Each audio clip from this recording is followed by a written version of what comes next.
Hi, welcome to Like Share Trading Academy YouTube channel. நான் Vijayendra, financial trainer. இன்னைக்கு talk of the down இல்லை, talk of the world என்ன அப்படின்னா Iran attack. அதில் அமெரிக்க Israel கூட்டணியில் ஈரானில் 30 வருஷமாக மக்களை வழி நடத்தின ஒரு பெரிய தலைவரை, கமேனி அப்படிங்கிற ஒரு பெரிய தலைவரை கொண்டுட்டாங்க. இது உலக லெவலில் பதட்டப்படக்கூடிய ஒரு விஷயமா மாறி இருக்கு. ஒரு நாட்டில் போர் வரும்போது அந்த போருக்கான முக்கியமான தலைவரை கொண்டுட்டாங்க அப்படின்னா ஆட்டோமேட்டிக்காக அந்த நாடு சரணடைஞ்சிடணும். இதற்கு மேலே போரிட முடியாது அப்படிங்கிற சூழல்ல அவங்க தங்களை தற்காத்து கொள்ளவும் தங்கள் மக்களுடைய நலவாழ்வுக்காகவும் இந்த மாதிரி பண்றது தான் வழக்கமாக இருக்கும். ஆனால் இப்போதைய சூழ்நிலையில் என்ன நடந்திருக்கு அப்படின்னா, இந்த போரை வழி நடத்தின முக்கியமான ஒரு தலைவரை இஸ்ரேல் அமெரிக்கா கொண்டுட்டாங்க. அதை பகிரங்கமாக அறிவிக்கவும் செஞ்சுட்டாங்க. ஒரு வருஷத்துக்கு முன்னாடி ஒரு இன்டர்வியூவில் அவர் என்ன சொல்லியிருந்தார் அப்படின்னா, ஈரான் இஸ்ரேலை அழிக்கிற வரைக்கும் இந்த போரை தொடர்ந்து நடத்தும். நான் கொல்லப்பட்டாலும் எனக்கு அப்புறம் நிறைய தலைவர்கள் இந்த பொறுப்புக்கு வந்து அவங்க இந்த போரை வழிநடத்துவாங்க அப்படின்னு அவர் உறுதியாக சொல்லியிருந்தார். அதன்படியே இந்த இஸ்ரேல் யுஎஸ் அட்டாக்ல அவர் கொல்லப்பட்டு 2-3 மணி நேரம் மிகுந்த பதட்டமான சூழல்லையும் கூட அடுத்த தலைவரை உடனே அனௌன்ஸ் பண்ணிட்டாங்க. இனிமேல் தான் இந்த போர் வலுவடைய போகுது.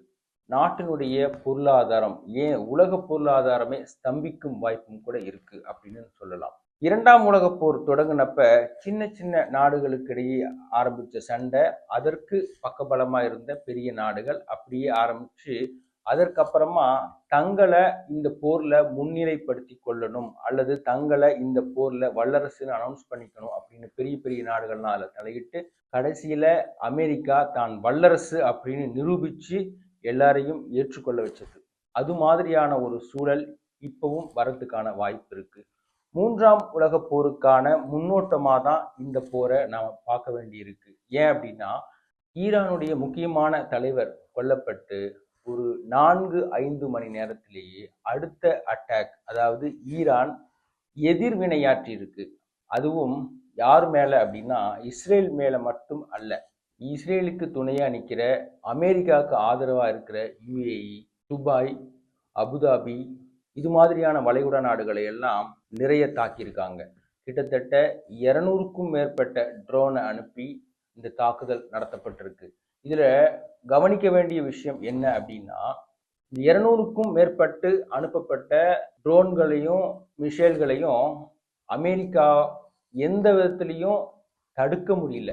200க்கும் மேற்பட்ட மிசைல் அண்ட் ட்ரோன் தாக்குதல்கள்ல வெறும் 30% மட்டும்தான் அமெரிக்க பாதுகாப்பு படை தடுத்திருக்கு. அப்படின்னா நாம இந்த இடத்துல பெருமைப்படக்கூடிய ஒரு விஷயம் இருக்கு. இப்போ நாம சமீபத்துல நடத்தின சிந்தூர் ஆபரேஷன் அப்படின்னு உங்களுக்கு நல்லாவே தெரிஞ்சிருக்கும். பாகிஸ்தான் கூட பண்ணணும்.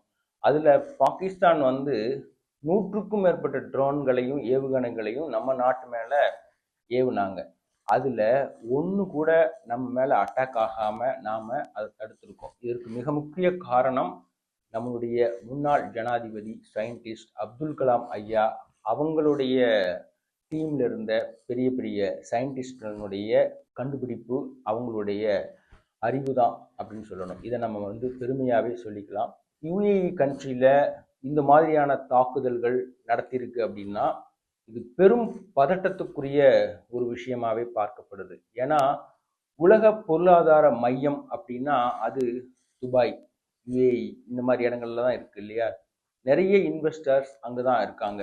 நம்ம இந்தியாவினுடைய இன்வெஸ்டர்ஸ் நிறைய பேர் அங்கதான் நிறைய முதலீடு பண்ணியிருக்காங்க. இப்போ கூட நீங்க சமீபமாக பார்த்தீங்கன்னா பங்குச்சந்தையில நிறைய சம்பாரிச்சவங்க கூட துபாயில போய் ப்ரோக்ராம் நடத்துறாங்க, இன்வெஸ்டர்ஸை கெதர் பண்றாங்க. ஸோ அப்படின்னா நிறைய இன்வெஸ்டர்கள் நம்மளுடைய இந்தியாவிலிருந்து அங்க போயிருக்காங்க அல்லது அங்க நிறைய இன்வெஸ்ட் பண்ணியிருக்காங்க அப்படிங்கிறத நம்ம புரிஞ்சுக்கலாம். அங்கெல்லாம் இந்த வாரினுடைய பிரதிபலிப்பு இருந்தது அப்படின்னா பொருளாதார ஸ்தம்பிப்பு நிச்சயமா நடக்கும். அது இந்தியாவை பெருமளவு பாதிக்கக்கூடும். இந்த தாக்குதல் வந்து ஒரு நாட்டு மேல நடந்துச்சுன்னா அந்த நாட்டுல இருக்கிற நம்மளுடைய இந்தியர்களும் பாதிக்கப்படுவாங்க அப்படிங்கிறத நாம உணரணும். யுஏஇ கண்ட்ரியில அங்க போய் வாழ்வாதாரம் தேடிக்கிட்ட மக்கள், இன்வெஸ்டர் அப்படின்னு கிட்டத்தட்ட லட்சக்கணக்கான பேர் இருக்காங்க. ஃப்ளைட் எல்லாமே கேன்சல் பண்ணிட்டாங்க. ஸோ யாருமே எங்கேயுமே மூவ் பண்ண முடியாத ஒரு பதட்டமான ஒரு சுச்சுவேஷன் நடந்துட்டு இருக்கு. இதனை நம்மளுடைய இந்திய பாதுகாப்பு படையும் அல்லது இந்திய பிரதமரும் இதை எப்படி எதிர்கொள்வார்கள் அப்படிங்கிறத இந்த சூழல்ல ரொம்ப கவனமா நம்ம பார்க்க வேண்டியிருக்கு. ரஷ்யா உக்ரைன் வார்லையும் நம்மளுடைய மக்களை மீட்டெடுத்து வர்றதுல பிரதமர் எவ்வளவு உறுதியாகவும் எவ்வளவு உணர்வுபூர்வமாகவும் நடந்துகிட்டார் அப்படிங்கிறது நமக்கு தெரியும். ஸோ அதே மாதிரியான ஒரு பங்களிப்பை இந்த விஷயத்திலையும் பண்ணுவார் அப்படின்னு எதிர்பார்க்கலாம். ஆனா இந்த மாதிரியான சூழல் பங்கு மார்க்கெட்டை எப்படி பாதிக்கும் அப்படின்னா டெஃபினட்டா அதால பாதாளத்துக்கு தள்ளினாலும் தள்ளும். இந்த வார் ஈரானுக்கும் இஸ்ரேலுக்குமான வார் தான். ஆனா இதுல அமெரிக்கா தலையிட்டது தான் ஈரானுக்கு பெரும் கோபமாவே மாறி இருக்கு. ஈரான் அமெரிக்கா கிட்ட பேச்சுவார்த்தை நடத்துறப்ப நிறைய தடவை சொன்ன விஷயம், இது எங்களுக்கும் இஸ்ரேலுக்குமான வார், நீங்க தலையிடவே கூடாது அப்படின்னு சொன்னாங்க. ஏன்னா ஈரான், ஈராக், இஸ்ரேல், பாலஸ்தீன் இதெல்லாம் ரொம்ப வருஷமா நடந்துகிட்டு இருக்க ஒரு இனப்போர் அப்படின்னே சொல்லலாம். இதை அவங்க தான் அதை ஃபேஸ் பண்றாங்க. அதற்கான சூழலை அந்த மக்கள் நிறைய வருடங்கள் அனுபவிச்சு அதற்காக தயாராகவே இருக்காங்க அப்படின்னு தான் சொல்லணும். ஆனா அமெரிக்கா தலையிட்டு இந்த வாரை பெருசுபடுத்துறதுனால இதனுடைய பாதிப்பு ரொம்ப பெரியதாகவே இருக்கும். நேற்று நடந்த அந்த இஸ்ரேல் யுஎஸ்னுடைய அட்டாக் ஈரான் மேல நடந்தது இல்லையா, அதுல ஒரு முக்கியமான தலைவரை கொன்னுட்டாங்க. அந்த தாக்குதல்ல பாரபட்சமே இல்லாம ஒரு ஸ்கூல் மேலேயும் ஒரு ஏவுகணை தாக்குதல் நடத்தியிருக்காங்க. அந்த ஸ்கூல் ஒரு பிரைமரி ஸ்கூல். அதுல கிட்டத்தட்ட 50-60 குழந்தைகள் கொல்லப்பட்டிருக்காங்க. இது உலக லெவல்ல மனிதாபிமானமற்ற ஒரு செயலாவே பார்க்கப்படுது. இதனுடைய எதிர்வினைகள் மிகப்பெரியதாக இருக்கும். இஸ்ரேலுக்கு சப்போர்ட்டா யுஎஸ் களமிறங்கி இந்த ஒரு பெரிய வார துவக்கி இருக்கு. ஈரானுக்கு ஆதரவா ரஷ்யாவும் சைனாவும் மாறுறதுக்கான வாய்ப்பு நிறைய இருக்கு. அப்படி மாறினா இது ஒரு பெரிய வாராவே மாறும். அப்படி மாறுச்சுன்னா முதல்ல பொருளாதார நெருக்கடி வரதுக்கான இடம் அமெரிக்காவா இருக்கும். அமெரிக்கா டாலர் மதிப்பு சரியும். அமெரிக்க டாலர் மதிப்பு சரிஞ்சதுன்னா பொருளாதார வீழ்ச்சி ஏற்பட்டது அப்படின்னா அது நம்மளுடைய பங்கு சந்தையும் நிச்சயமா பாதிக்கும். நிறைய கிரைசிஸ் வந்தப்ப கவனிச்சிருந்தீங்கன்னா 30-40% மார்க்கெட் வீழ்ந்திருக்கும்.